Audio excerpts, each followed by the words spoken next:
Salut à toi, c'est Martomega et on se retrouve pour les Martomega Awards. Alors, c'est pas un vrai prix, hein, et les films n'auront pas de prix, ils donnent pas de prix au réalisateur. C'est juste pour le fun, je sais qu'il y a certains youtubeurs qui le font, il y a eu le Nuggets d'or, je crois, Nico Ciné, ou Guillaume fait son cinéma. Ah, le cuistot du ciné, je crois qu'il était dedans en tout cas. Donc moi je me suis dit, je vais faire mon truc. Mon Martomega Awards. Donc je vais vous citer les catégories, sachant que je tourne pas tout d'un coup parce que j'ai demandé le prix du public à des gens sur Twitter, voilà. Donc alors, il y a l'aigle d'or et l'aiglon d'or. C'est la grande récompense, l'aigle d'or, et l'aiglon d'or, c'est un peu le bronze. Mais j'appelle ça l'aiglon, puisque c'est le petit de l'aigle. La drôlerie d'or, le film d'horreur le plus drôle. Thriller d'or, le thriller horrifique le mieux. Le trauma d'or, le film qui m'a pas traumatisé, mais qui était le plus choquant cette année. L'espoir d'or, là c'est un réalisateur ou une réalisatrice par ailleurs. Le meilleur ou la meilleure de l'année, quoi, ma découverte de l'année. Et ils ont sorti leur premier long métrage en 2021. Mis à part John Lee, mais bref. Les temps d'or. En gros, les temps d'or, vous savez, il y a des carrières d'or. Genre, par exemple, à Berlin, la récompense pour toute la carrière. Bah là, moi, c'est les temps d'or, c'est-à-dire les derniers films. Dans la catégorie, j'ai nommé Julia Ducournau pour Titan and Grave, Christopher Landon pour Freaky Happy Birthday et Happy Birthday to You, Adam Robantel pour Escape Game et Escape Game 2, William Brandbell pour Separation, The Boy et The Boy 2. Même si The Boy 2, j'ai pas du tout aimé, je le nomme parce que ça fait partie de ces derniers temps. Après, il y a l'ending d'or. Ça rejoint un peu le trauma d'or parce que c'est souvent des fins assez fortes. Mais bref, c'est surtout la fin. Là, on parle que de la fin. Par exemple, il y avait un film qui n'était pas noté dans le trauma. Il y a deux films qui n'étaient pas notés dans le trauma d'or que j'ai noté dans l'ending d'or. Et il y a une mention honorable. C'est celui qui a été nommé le plus de fois. Je crois qu'il a été nommé. Je vais vous dire ça.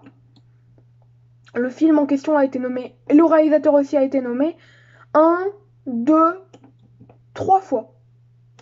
Voilà. Et en gros, c'est une mention honorable, donc il gagne pas de prix, lui, pour le plus nommé sans avoir reçu de prix. Donc moi, je vais commencer à tourner, mais je tournerai pas tout d'un coup. Par exemple, je pense pas que le thriller d'or et le prix du public, je le tourne maintenant, puisque j'ai pas les résultats du prix du public. Et je dois voir un film avant de faire le thriller d'or.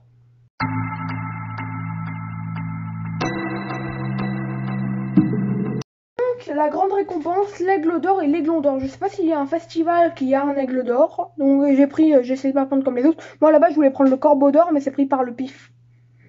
Le pif. Non, le bif. Donc le grand gagnant, et donc ouais, j'ai la flemme de faire du montage pour les images, donc c'est ce film-là, Lemb, que vous devez connaître, voilà. Donc c'est le grand gagnant, c'est mon film préféré de l'année.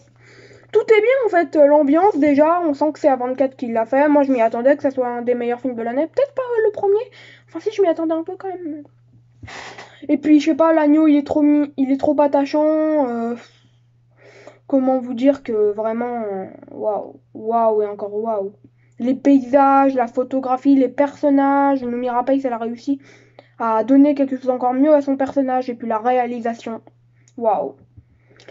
Après, il y a le film Face Positive, qui est l'aiglon d'or, donc. Ouais, vous me voyez en reflet, voilà. L'aiglon d'or. Voilà. Donc, c'est le deuxième film que j'ai préféré cette année. Je crois qu'il a gagné un autre prix aussi, si je me trompe pas, tout comme Lemb. Bah, franchement, Face Positive, déjà à la fin, excusez-moi, mais. Après, toute l'histoire, elle est à guicheux. C'est aussi un film à 24. Enfin, Lemb, il est à 24 qu'aux États-Unis, alors que je crois que Face Positive. Et parce que est produit par A24, donc il est A24 aussi en France. Alors qu'il est juste distribué par A24 aux États-Unis, Lemb. Non, mais je les considère tous les deux comme des films A24. Quoi, Face Positive, vraiment, c'est flippant. Waouh. Je m'en rappelle, hein, franchement. D'ailleurs, pendant un temps, avant que je vois Lemb, c'était mon film préféré de l'année pendant un certain temps. Après, dans les nommés, dans ceux qui n'ont rien gagné, il y a Titan, de Julia Ducournau. Attendez, j'essaye de vous trouver un bon angle. Voilà. Titane de Julia Ducournau. Bah vraiment, il m'a déçu. Mais il est hyper bien quand même. Mais faut avouer qu'il m'a pas mal déçu. Franchement, je sais pas, il est beaucoup moins bien grave. Moi, je m'attendais à ce que ça soit encore mieux grave, mais voilà. Mais sinon, trop bien. Franchement, personnage, le gore est parfait. Et il y en a pas trop, c'est pas abusé, il n'y a pas du gore pour rien. Ça, c'est beau, quoi. Parce que souvent, aujourd'hui, on fait du gore pour rien. Voilà. Et puis, je sais pas, l'attachement entre le personnage de Vincent Lindon et le personnage d'Agathe Roussel, Alexia et Vincent, je crois, il s'appelle justement dans le film. Ensuite, nous avons Barbac dans les nommés. Attendez, j'essaie de vous trouver le bon angle, comme d'habitude. Barbac dans les nommés. Voilà. Donc, c'est une comédie romantique horrifique, un peu. Moi, je la considère comme un peu horrifique. C'est une comédie qu'on peut dire trash. Bah franchement, ça m'a fait marrer, mais vraiment. Et puis, je trouve que la psychologie des personnages pour une comédie, c'est vraiment bien fait. Le réalisateur, Fabrice Eboué, justement, essaye de rigoler dessus. Mais franchement, j'ai l'impression que c'est hyper sérieux leur psychologie. Et ça, c'est franchement bien. Après, dans les nommés, nous avons La Nuée de Juste Philippot. Voilà. Juste Philippot qui est nommé dans une autre catégorie aussi. Il ne gagne pas le prix, mais il est nommé pour La Nuée. Et voilà, bah franchement, c'est un très beau sujet sur les agriculteurs, sur la difficulté. Même le viticulteur, hein, on parle pas que de Virginie, le personnage principal. On parle vraiment de la dureté, que tu peux pas gagner, que t'as une famille à nourrir, tout ça, et ça c'est... Et puis la psychologie du personnage là aussi. Alors là c'est surtout la fin qui m'a marqué. C'est aussi parce que c'est un film de secte, mais paraît-il, le film est vraiment bien parce qu'on peut... Parce que moi, on va pas se mentir, je suis quelqu'un qui me fait vite avoir par les films qui m'intéressent de base. Ce qui fait que j'ai pas des avis très objectifs, mais paraît-il, il est vraiment bien et l'aime aussi. Ce qui fait que j'ai peut-être un avis plus objectif que ce que je ne crois. Donc The Son, ouais, le Road Trip, j'ai bien aimé, contrairement à beaucoup de gens par contre. Je trouvais que ça a apporté une petite nouveauté. Et le dernier nommé de la sélection, c'est le moins bon dans cette catégorie, c'est Orange Sanguine. Le moins bon dans ceux que j'ai sélectionnés. Voilà, de Jean-Christophe Maurice qui a déjà réalisé Acné, que je n'ai pas vu. Franchement, moi ça m'a... Oh, j'ai failli pas tenir à plusieurs moments, hein. J'ai pleuré. J'en ai eu des émotions. Tout comme dans l'EMB, j'ai eu beaucoup d'émotions. Voilà. Donc ouais, bah l'EMB et Face Positive sont le duo de gagnants. L'EMB en premier, Face Positive en deuxième.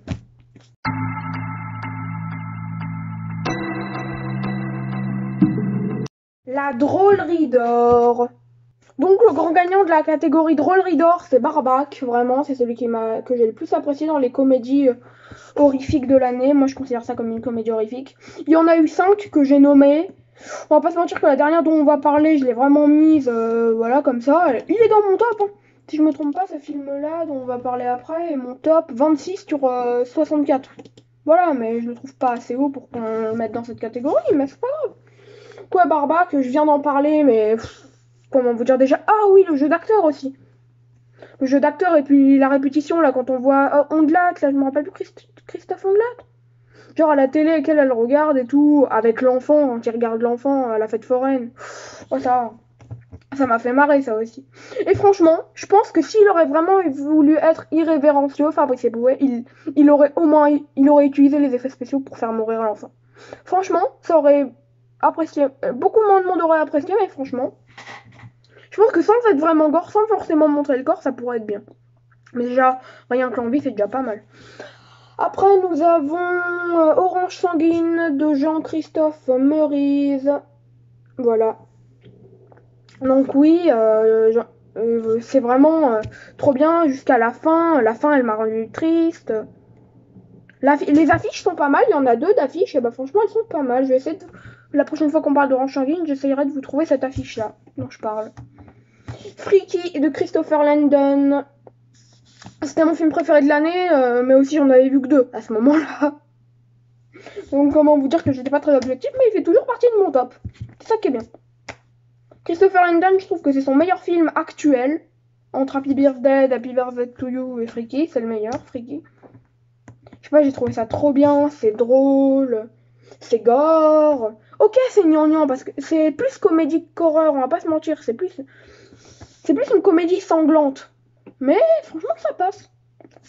Après un film que je devais pas prendre en DVD, à la base je devais le tester en VOD, j'ai pas regretté de l'avoir pris en DVD, The Trip, du réalisateur de Seven Sisters Tommy Wirkola, avec Noomi Rapace, que l'on a vu dans Lemb justement, et qu'on va voir dans You Won't Be Halen, que j'espère qu'il sortira en France. Normalement il sortira, je pense. Bah ça, franchement, du début à la fin, c'est trop bien. En plus, c'est toujours des inattendus, tu t'attends jamais à rien. C'est tiré par les cheveux, mais vraiment à un point. Mais c'est trop bien. tiré par les cheveux ou pas tiré par les cheveux, c'est trop bien. Annie for Jackson, alors j'en attendais un peu. J'ai pas été déçue. C'est même plus haut que mes attentes. Déjà, ça commence bien. Franchement, ça commence. Il n'y a pas d'intro en vrai, ça commence. Bah, j'ai pas trop d'arguments là, je vous avouerai sur le coup, mais moi je l'ai trouvé bien, je l'ai trouvé drôle. J'ai pas forcément tout le temps rigolé, mais c'est bien en plus avec les rites sataniques et tout. Laura fait genre, la youtubeuse, a pas trop apprécié, surtout les clichés, mais je trouve que le film justement il se joue des clichés. Bah voilà, bah, vous l'aurez compris, bah, c'est Barbac, le meilleur dans cette catégorie-là, la meilleure comédie de l'année, franchement. La meilleure comédie horrifique de l'année, même si je préfère les comédies horrifiques, ce qui fait que bah, je vais forcément préférer. Voilà, voilà. Voilà.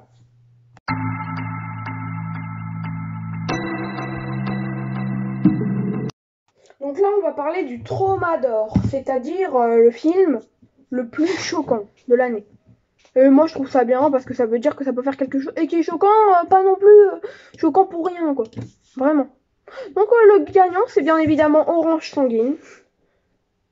Surtout les 30 dernières minutes, on peut pas dire que c'est vraiment la fin.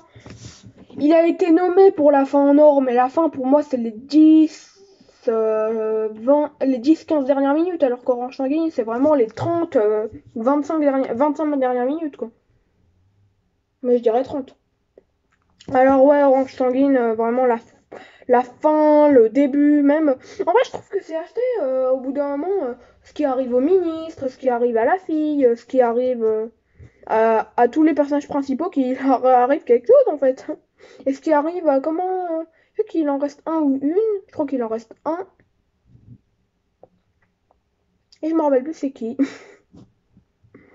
Je sais, je m'en rappelais il y a quelques secondes. Ah oui, et surtout, pourtant, c'était mes préférés. J'ai pleuré 2 fois avec eux. C'est ceux qui m'ont fait le plus pleurer. Voire peut-être même 3 fois. C'est le couple de personnes âgées. Ils m'ont fait pleurer, eux. Ah, mais vraiment, c'était les plus fous. Ah, j'en ai lâché des larmes par leur faute. Hein. Le pire, c'est que c'est censé être un film drôle. C'est ça qui est trop bien.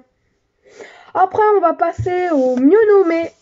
C'est pas le plus traumatisant, mais bien évidemment. C'est pas le deuxième plus traumatisant dans la liste, mais c'est parce que c'est lui, quoi. Lemb.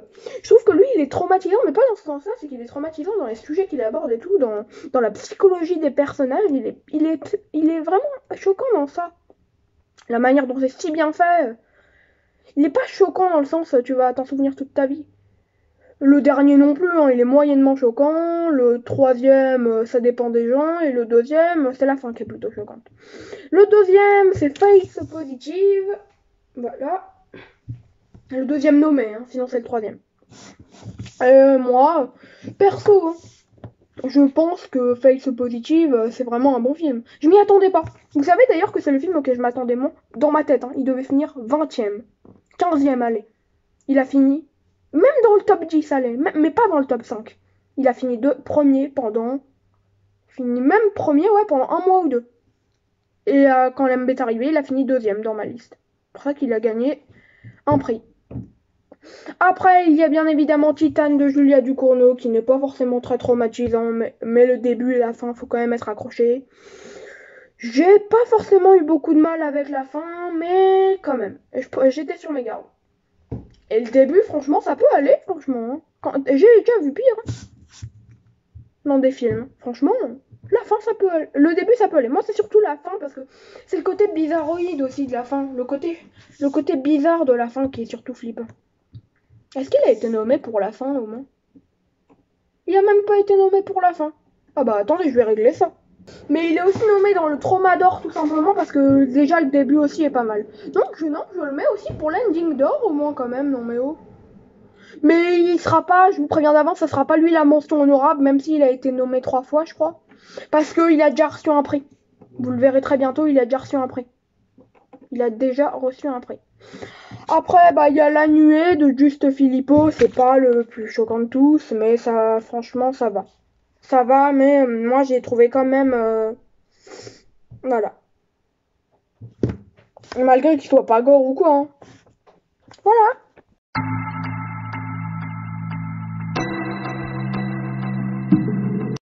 Donc alors, l'Espoir d'Or, c'est le réalisateur qui a sorti son premier long métrage en 2021 ou son premier long métrage d'horreur en 2021. C'est le cas de l'un des réalisateurs qui a sorti seulement son premier long métrage d'horreur en 2021, je crois. Je crois, hein. En tout cas, moi, ou sinon, c'est ma découverte ou c'est son premier gros film, quoi. Donc, on va commencer avec, donc c'est l'Espoir d'Or. Donc, c'est l'espoir. On a Valdimar Johansson. Mais pourquoi ça veut pas? Réalisateur de Lemb. Voilà. C'est vraiment un très bon réalisateur. Pour moi, c'est un espoir, vraiment. Surtout que, devinez quoi? Ça a pris plus de 10 ans pour faire un Lemb. J'espère que ça va pas. Il a dit dans un interview, il a plusieurs idées, mais il espère que ça va pas prendre le même temps que Lemb, parce que sinon les gens vont s'impatienter. Il imagine déjà le succès. Hein. Et il a pas eu tort quand il a dit ça. SIG, Cannes, l'étrange festival, Oscar maintenant. Espérons qu'il gagne. Franchement. Après, un réalisateur qui, si je me trompe pas, sort pas son premier film, il a travaillé dans beaucoup de séries. C'est John Lee, sauf que c'est un peu une découverte. C'est comme Lilith Grasmoog, une actrice de Orange Sanguine qui a été nommée aux Oscars, au César, alors que c'était pas son premier film, pour espoir. Voilà, je peux bien faire une petite dérogation. Réalisateur de Face Positive, bah, franchement, il sait tenir un rythme, comment dire, un rythme assez lent. Pas forcément une ambiance assez bonne, très distincte des ambiances normales d'A24, je trouve quand même. On sent la patte A24, mais il y a un truc bizarre. C'est que l'ambiance, elle est plus sobre. Voilà, elle est plus sobre.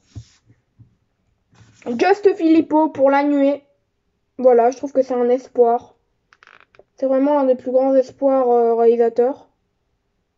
Franchement, si vous n'avez pas vu La Nuée, je vous le conseille parce que vraiment, Just Filippo, il a fait du bon travail. J'ai vu le début de l'un de ses courts-métrages, c'était pas mal non plus, je l'ai pas fini. D'ailleurs, il va le transformer en long-métrage d'après les rumeurs. Acide, il s'appelait. C'est une pluie d'acide qui tombe sur une ville et il le transforme en long métrage. Je pense qu'il pourra avoir une nouvelle idée, mais c'est vrai que ça serait intéressant de l'avoir en long métrage. Après, nous avons Justin Macmillan, Esprit Z, mon youtubeur cinéma préféré, qui réagit à des bandes annonces très souvent. Big up à toi si tu passes par là, je t'adore vraiment, je suis ton fan numéro 1. T'as vu le commentaire que je t'ai mis. Justin Macmillan, il a réalisé Sweet River, que justement Esprit Z n'a pas aimé, mais moi j'ai adoré. Et c'est il fait partie, je crois, de mon top 15 des films préférés de l'année. Je vais vous dire c'est le numéro combien dans mon top. Je crois qu'il est bien dans le top 15, ouais. Bah c'est le 12e film que j'ai préféré sur 64, je crois. Parce que j'ai ajouté un nouveau film. Un film qu'on a vu dans les thrillers. Que vous allez voir dans les thrillers après, parce que je n'ai pas encore tourné le truc des thrillers. Parce qu'il me manque un film. Ouais, en fait, il sait créer une ambiance, mais il sait pas comment la mettre en place. Mais il sait faire une ambiance, j'en suis sûre. En fait, je pense qu'il faut juste un peu plus de travail.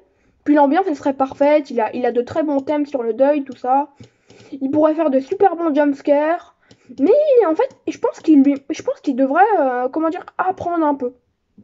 Et ça, franchement, je pense que 3-4 années, voire 5 d'apprentissage, mais le gars, ça devient un hyper grand réalisateur.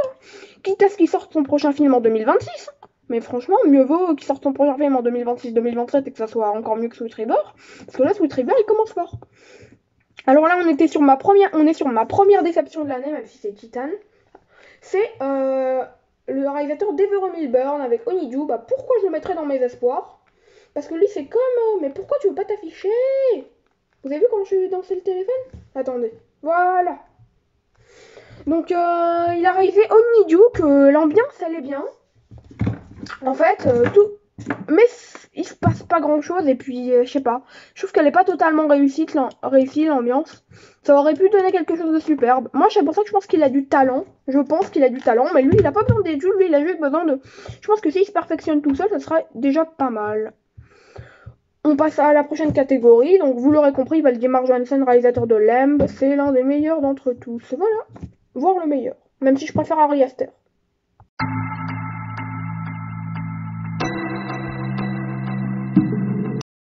Donc, les temps d'or, en explication, les temps d'or, bah, c'est pas la carrière, comme beaucoup le font. Mais les temps d'or, c'est les derniers films. Et moi, je compte que ceux que j'ai vus. Donc, la gagnante, c'est une gagnante, c'est Juliette Ducournau. Pour Grave et Titan, même si Titan a été pas mal une déception. J'ai trouvé que, voilà, il était tout de même bien. Et qu'il méritait qu'on en parle. Donc ouais, voilà, c'est le prix qu'elle gagne dans mon concours. Elle en méritait un, les temps d'or. Franchement, je l'ai créé exprès pour elle. Franchement, je vous le mens pas. Je vous mens pas, je l'ai créé juste parce que je me suis dit qu'il fallait que Julia Ducournau, elle ait une récompense quand même. C'est tout. Je l'ai juste créé pour ça. Et peut-être qu'il sera là l'année prochaine. Bah voilà, bah Julia Ducournau, voilà. Grave, c'est mon film préféré de 2016 et 2017. Si on oublie Hérédité, c'est mon. Si on compte qu'un seul film par réalisateur, c'est mon film préféré qui a été détrôné par Midsommar en 2019. Même si j'ai vu Grave en 2021, je crois, début 2021, cette année quoi. Donc il y a bientôt un an. Après, nous avons, non, j'allais vous montrer le mauvais, Christopher Landon pour Happy Birthday 1 et 2. Mais pourquoi ça veut jamais? Pour Happy Birthday 1 et 2. Et pour Freaky, voilà. Et désolé que ça soit super mal affiché, mais bon, que voulez-vous? Voilà. Donc voilà, moi j'ai adoré Happy Birthday 1 et 2. J'ai préféré le 2, je trouve que pour être bien, c'est bien. Enfin, pour être bien, comment vous dire? Si t'es tranquille, c'est bien, mais si tu réfléchis trop, c'est mieux l'Happy Birthday 1. Mais je trouve que Freaky est meilleur qu'Happy Birthday 1 et 2 réunis, je l'ai déjà dit. Voilà, on passe au prochain réal. Avec Adam Robitel pour Escape Game et Escape Game 2. Voilà. Voilà, voilà. Bah, j'ai trouvé le 2 meilleur que le 1, franchement. J'ai trouvé qu'ils se ressemblaient un peu, qu'il y a des choses moins bien construites dans le 2 et d'autres moins bien construites dans le 1. Mais j'ai trouvé ce 2 bien mieux, et puis, je sais pas, je trouvais qu'il méritait une nomination, pas forcément une récompense, mais une nomination. Je me suis dit que ça pouvait être pas mal, quoi. Ensuite, quelqu'un qui... Je n'ai pas créé ce prix pour lui, mais je me suis dit qu'il le méritait d'être nommé au moins. C'est William Brentebel. Parce que personne n'aime Separation. Moi, j'ai adoré. Il fait partie de mon top 25 de mes films préférés de l'année. Bon, certes, il est moins bon que Sweet River, mais... Que voulez-vous? Faut pas tout avoir dans la vie. Hein. Je vais vous dire, il est en combien? Il est 24e. Il va peut-être être détrôné. Et devenir 25e. Mais ça sera le 25e à la fin de l'année, quoi. Parce que dans mon top, il n'y a que les films que j'ai vus en 2021, sortis en 2021. Donc ouais, The Boys 2, j'ai beaucoup moins aimé. C'était ma plus grosse attente de 2020. J'ai été ultra déçue. Et The Boy 1, bah franchement super bien. Même si moins bien au fur et à mesure que je l'ai regardé. Voilà, donc Julia Ducournau. Franchement, ouais, j'avais une autre photo en stock que j'avais même pas vue. Je l'ai téléchargée tout à l'heure, sauf que je l'avais pas. Bah, mais franchement, best réalisatrice, elle la mérite, sa palme d'or. Je pense que son troisième film, ça va être du feu. À moins que ça soit Titan. Ou pire que Titan encore. Ah bah là, j'aimerais Titan. Là, je l'aimerais Titan. Bon, allez, prochaine catégorie.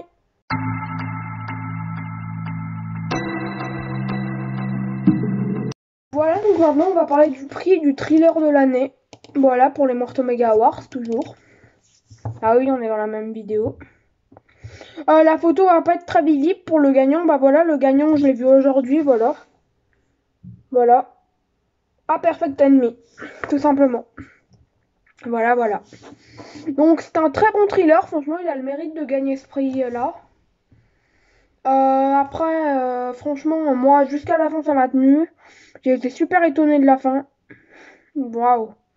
Franchement, c'est inattendu. Hein. Je suis même pas sûr que vous auriez deviné. Hein. Sweet River, après. Sweet River, qui est un film de Justin Macmillan. Voilà, voilà. Voilà, voilà, qui est un film de Justin Macmillan. Qui est un film que j'apprécie beaucoup. En fait, je m'y attendais à rien. Le film, il est assez nul, même, on peut dire. Mais je trouve qu'il y a un effort du réalisateur. Et je pense que le réalisateur aurait pu faire une encore meilleure ambiance. Ce qui fait que, de mon avis, on tient l'un des meilleurs thrillers de l'année, ouais. Après, bien évidemment, c'est plutôt lui qui est en deuxième position. C'est La Proie du Nombre de David Bruckner. Voilà, c'est incroyable ce film. Qu'y a-t-il de plus à dire que c'est incroyable. Franchement. Bah ouais, ce film est magique. Et ça traite très bien du sujet du deuil, la personnalité du personnage est franchement pas habituelle dans le cinéma, c'est pas cliché du tout. Donc je te le dis, hein. Moi je suis toujours autant étonnée par le cinéma de genre et ça m'étonne de jour en jour.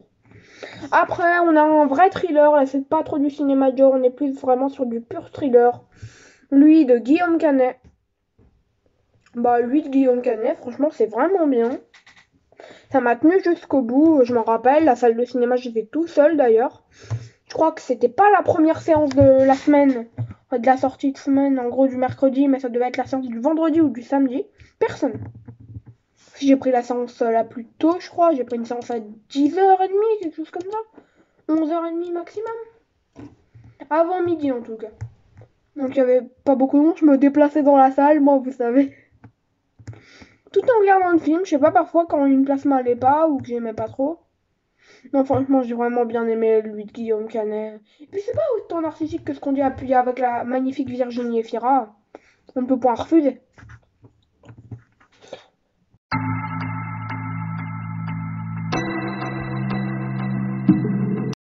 Ensuite, nous avons la catégorie de l'ending d'or. Gagnant, Face Positive. Voilà, c'est vraiment le grand gagnant. C'est la fin, elle est incroyable. Vraiment, elle était inattendue la fin. Déjà que le film était super bien, mais alors la fin. Non, mais on est sur une des meilleures fins de l'année. Bah, on est sur la meilleure fin de l'année. Après, Lemb n'a pas été nommé dans cette catégorie. Tiens. Et alors, un film que j'ai trouvé la fin pas mal du tout, c'est The Stylist avec Najara Townsend. Voilà, The Stylist. J'ai trouvé ça pas mal du tout, franchement. Cette fin, et puis en vrai, elle est inattendue elle aussi. Et pourtant, je sais pas, je la trouve un poil prévisible, et pourtant, je sais pas, elle est inattendue et prévisible à la fois. Après, une fin étonnante qui a étonné pas que moi par ailleurs, il y a beaucoup de gens qui ont dit qu'elle était très très étonnante, c'est la fin de The Sun. On tient vraiment l'une des meilleures fins de l'année, ouais, ça c'est sûr. Waouh. Je peux rien vous révéler en fait, mais c'est sûr que c'est vraiment étonnant là aussi. Je peux rien vous révéler, mais là je vous dis les fins les. Et puis la fin de Titan aussi. Je vous en supplie, la fin de Titan. Elle est titanesque, franchement. Surtout le message avec le personnage de Vincent Lindon. Voilà, pour tout le message de fin avec son personnage. Pas mal du tout. Et une des meilleures fins aussi, c'est la fin d'Orange Sanguine, une des fins qui m'a rendu le plus triste. Je crois que même c'est la fin la plus triste d'Avenging Door de l'année. J'ai grave pleuré à cette fin. Je trouve ça triste, dégueulasse, vraiment immoral quoi. Donc ouais, Face Positive, il a le mérite de gagner quand même. Hein. Franchement, quand vous regardez la fin, waouh.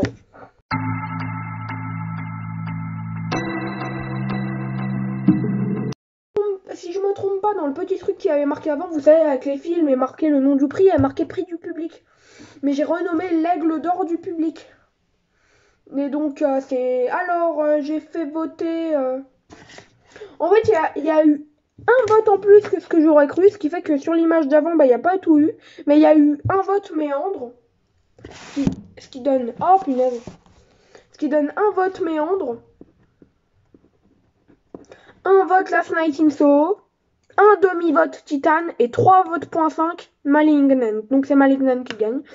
En gros, je vous explique Titan, si vous préférez, il y en a un, il a voté pour Titan et Malignant. Ce qui a fait que. Parce que c'était dans les commentaires, donc ça fait quand même 3.5 pour Malignant, qui est donc le prix du public. Le meilleur film de l'année d'après les spectateurs. Et il y a Last Night in Soho qui a été nommé, que je n'aime pas du tout. Et il y a aussi Méandre de Mathieu Turi. Voilà. Donc je vais vous trouver les photos. Donc ouais, désolé, juste avant c'était pas affiché le méandre. Je suis désolée, on peut pas tout faire. Voilà, donc méandre, l'un des participants. Ouais, moi personnellement j'ai pas spécialement aimé, c'est mon pire DVD parce que oui, je l'ai en DVD. Après, celui que j'ai vraiment le moins aimé, mais que je n'ai pas en DVD, est-ce que. J'ai pas pris une affiche, mais j'ai pris une image que j'aimais bien, qui est pas dans le film.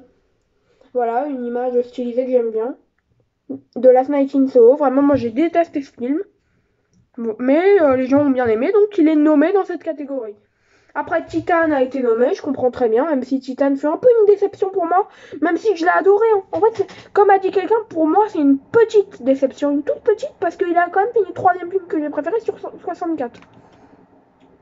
Voilà. Mais c'est une petite déception quand même. Je m'attendais quand même à pas mal mieux. Et pour finir en beauté, bah, le gagnant, Malignant, qui est, je vais vous dire le combienième film préféré. Je crois que c'est le 14e en fait, parce que j'ai changé les places. Ouais, c'est le 14e film que j'ai préféré sur 64. Ce qui veut dire qu'il fait partie du top 15. Ce qui est pas mal du tout. Voilà, voilà.